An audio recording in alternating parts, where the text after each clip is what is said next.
Der Zustand der europäischen Wirtschaft, eingeengt zwischen dem Zolldeal mit Donald Trump und den EU-Sanktionen gegen Russland. Das besprechen wir jetzt mit dem zuständigen Wirtschaftskommissar. Bei uns ist Herr Dombrovskis. Welcome to German television, Commissioner Dombrovskis. The trade deal has been criticized a lot, the trade deal with Donald Trump. The German car industry is complaining that the result is worse for the European cars and the German cars than the tariffs for American cars. Can you understand the difficulties? It's clear that we are in a geopolitical complicated situation and experiencing some kind of a return to the power politics, so to say. And as European Union, we must learn to navigate this changing world.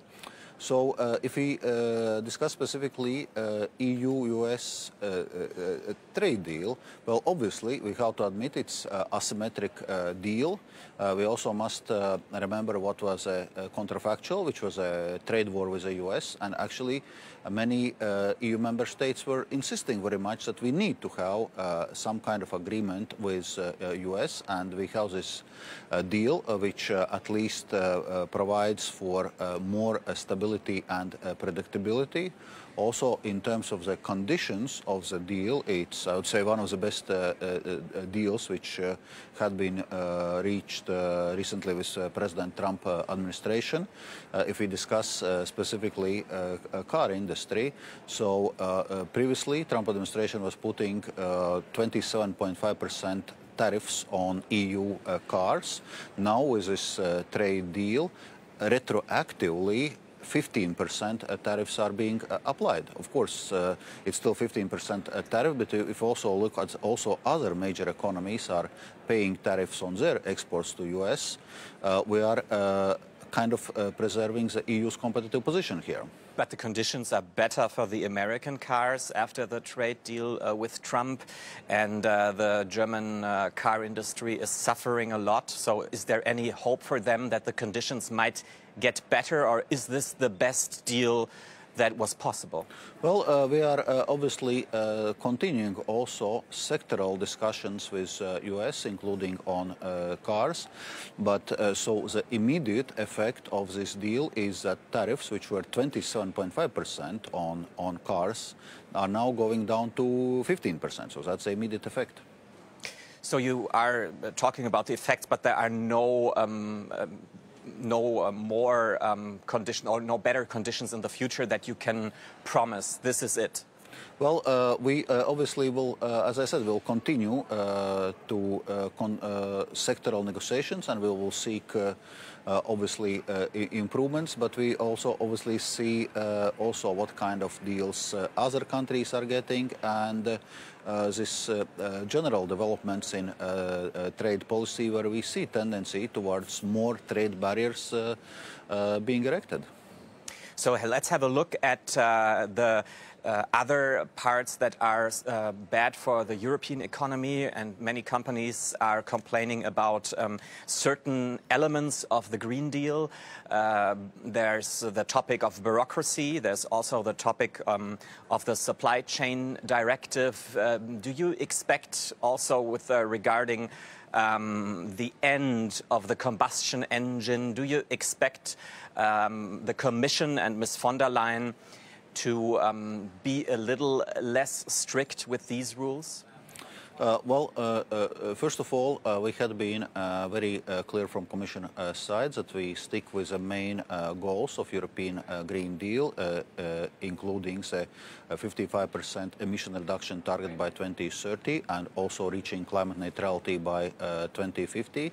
But indeed, we are looking for more flexibilities how to do it, also putting less burden on European economy and companies. So you mentioned some specific elements, for example, on Corporate Sustainability Due Diligence Directive.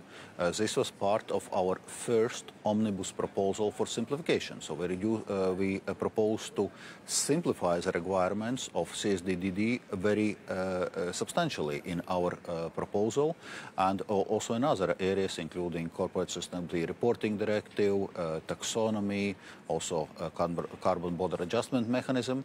And right now, EU co-legislators, European Parliament and Member States are working on this omnibus proposal, and it's important that indeed that it passes through legislative process, because only then it will become a law, and only then businesses will see these simplifications on the ground. So this was part of our first proposal, but by now, during this year, European Commission has proposed already 6 omnibus proposals on simplification, and overall, during this Commission mandate, we aim for elevation of administrative burden by 25% for all companies and by 35% for SMEs, which should translate in a reduction of administrative burden by 37.5 billion euros of recurring annual costs by the end of this Commission's mandate. Will there also be more flexibility, to take your words, on the end date of the combustion engine, the fixed date that was set by the EU? As I was saying, we are looking how we can deliver on the Green Deal targets in a more flexible and less administratively burdensome way, but we still want to deliver on those Green Deal targets in general. Already now we have reached certain additional flexibilities in also the emission reduction targets for car industry. As you know, we have launched what we call a strategic dialogue on the future of European car industry, because we understand that it's a very important industry for the EU, and there are pressures. There are pressures obviously from the emission reduction targets. There is competition from China, which is moving very rapidly, exactly in the direction of electromobility.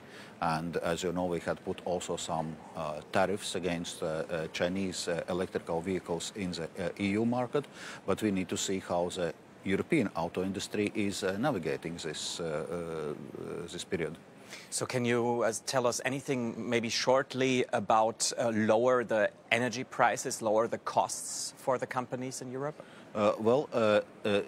Indeed, if you look at our overall competitiveness agenda, because it's clear as European Commission, we see that we must strengthen European competitiveness, and this is why one of the first priorities and first initiatives of this Commission was so-called competitiveness compass. And one of the work directions is indeed affordable energy prices, because we see that energy prices are higher in Europe than in our other major competitors, like in US, like in China. And that's why we passed also affordable energy action plan with targeted measures how we can actually bring down energy prices. Thank you so much for your time and your answers here. Thank you very much, Commissioner Dombrovskis. Thank you.